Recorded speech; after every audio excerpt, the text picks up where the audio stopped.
राखी पूर्णिमा तो गोटे बलभद्र जन्मदिन आम ओडिशार गोटे भल पर्व भाई भौणी मध्य संपर्क को सुदृढ़ करने यहाँ गोटे माध्यम जेहेतु पिला माने आम एठिया पिला माने झील पिला पु पिला अच्छा समस्ते परिवार ठू अलग अच्छा तेणु निज भाई पाखे ना किए भौणी पाखे ना तेणु किंतु सेटा को भाई भौणी संपर्कटा तांको भितरे परिपुष्ट करने माइंड को नवापाई किभली भाव निजको परिवार सहित अच्छा अनुभव करने ये कार्यक्रम करा जाए विभिन्न से भाई की राखी बांधी दियंती मिठा खोई दियंती सब काम।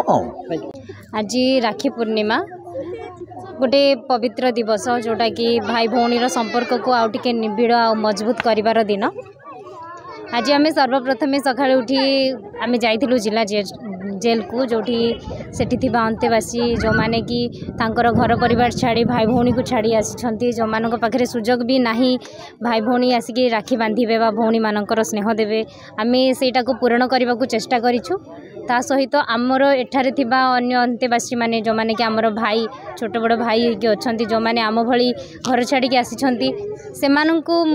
मध्य अनुभव न हो बा आमको मध्य न अनुभव हो कि आमे घरे नाहू भाई भौणी पाखरे नाहू ए जो छोट दूरता को पूरण करने आमे सेमान हाथ में राखी बांधिलु आउ सेमाने मध्य आम हाथ में राखी बांधिले किछि किछि जेमति कि आमर गोटे